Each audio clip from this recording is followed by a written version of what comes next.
Otasansan Radio and TV. Drama orílẹ̀-èdè Nàìjíríà. Wọ́n ní Emefiele wọ́n ló bú sẹ́kún nílé ẹjọ́ lónìí. Ó bú sẹ́kún gbaragada. Kí ló pa Emefiele lẹ́kún? Kí ló ṣẹlẹ̀ nílé ẹjọ́ tí ọ̀gá àgbà fún ilé ìfowópamọ́ ìjọba àpapọ̀ lórílẹ̀ Nàìjíríà tẹ́lẹ̀? Kí ló pa lẹ́kún nílé ẹjọ́ lónìí? Kí ló ṣẹlẹ̀ nílé ẹjọ́?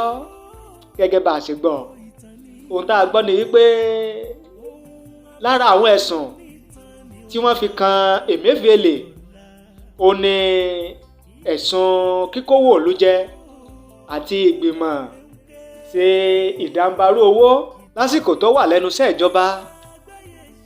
Ṣùgbọ́n lára ẹ̀sùn tí wọ́n wá fi kàn án ó ní wípé ó ṣe mọ̀ǹdàrú owó kan tó tó 6.9 billion naira ní ọdún 2016.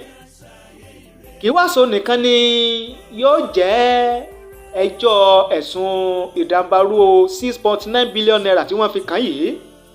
Wọ́n lòun àti ọkùnrin kan tó lórúkọ rẹ̀ ń jẹ́ Sàdánù Yàrò pé ni wọ́n jọ máa ṣe ìjẹ́jọ́ mọ̀dàrú owó yìí pẹ̀lú iléeṣẹ́ kan. Ṣùgbọ́n gbà tí wọ́n délé ẹjọ́ lénìí tí adájọ́ tó ń pe orúkọ àwọn olùjẹ́jọ́ tí wọ́n jẹ́jọ́, wọ́n ní Emefiele nìkan pé ni ó dìde, òun nìkan ló wá sílé ẹjọ́ gẹ́gẹ́ bí olùjẹ́jọ́ nínú àwọn bíi mẹ́ta tí wọ́n fi ẹ̀sùn kàn. Ìdí rẹ̀ ó tí adájọ́ fi sọ yí pé nígbà tó jẹ́ pé ẹ̀yin bíi mẹ́ta ó ní ẹ fẹ́ jẹ́jọ́ lórí ẹ̀sùn eléyìí tí a fẹ́ gbọ́ lénìí, tó sì jẹ́ pé Emefiele ìrẹ nìkan ni ó wá sílé ẹjọ́. Fún díẹ̀ yìí a ní lè tẹ̀síwájú nílé ẹjọ́ o lórí ẹjọ́ eléyìí tó wà níwájú wa. Adájọ́ bá sún ìgbẹ́jọ́, ìjókòó ìgbẹ́jọ́ míì ó bá sún di ọjọ́ 27 oṣù kẹjọ ọdún tá a wà yìí. Bí adájọ́ ṣe yìí tó dìde tó fẹ́ máa lọ, wọ́n ní Emefiele ló bá bú sẹ́kún. Emefiele bú sẹ́kún paragada pé kí leléyìí? Ká má mọ̀ rí.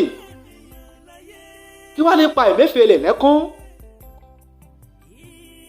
Ìtaari tó pa Emefiele lẹ́kún ni pé bí adájọ́ bó ṣe ní òun sún ìjókòó ìgbẹ́jọ́ míì di ọjọ́ 27 oṣù kẹjọ ọdún tá a wà yìí, ó sì pàṣẹ pé kí Emefiele kó sì máa lọ sí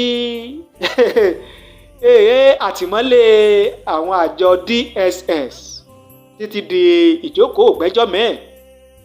Àwọn agbẹjọ́rò rẹ̀ wọ́n gbìyànjú pé kí àwọn gba béèlì Emefiele kó lè máa bá wọn lọ sílé, kán gba onídùúró rẹ̀, ṣùgbọ́n ilé ẹjọ́ kọtí ikún wípé kò sí tọ́jọ́ o, àfi kí Emefiele kó máa bá wọn DSS lọ, ó sì lọ máa ṣe fàájì ní àtìmọ́lé àwọn DSS títí di ìjókòó ìgbẹ́jọ́ míì.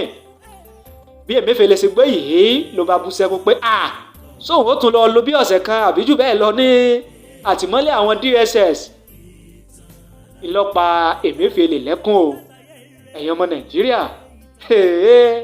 Ṣé ẹkún èké ni ká pè yìí ni àsìkò tí Emefiele ó lò ní àjọ DSS látìmọ́lé DSS ṣe ló ń pa lẹ́kún ni, àbí ọwọ́ tí àwọn DSS tí wọ́n ó fi mú, àbí kí gan ni ó ń pa Emefiele lẹ́kún? Ṣé àwọn tí wọ́n jọ fẹ́ jẹ́jọ́ tí wọ́n ò wá sílé ẹjọ́ tí wọ́n ò yọjú ṣe ń lọ pa Emefiele lẹ́kún ni, àbí kí gan ni? Àbí kí la lè pe irú ẹkún eléyìí tí Emefiele tó wá ń sun gbaragada nílé ẹjọ́? Ẹ̀yin èèyàn wa tẹ́ ń wò wá tẹ̀dẹ̀ ń gbọ́ wa, ẹ bá wa dá sí i. Kí lè ròyìn, kí ni ìwòye yín?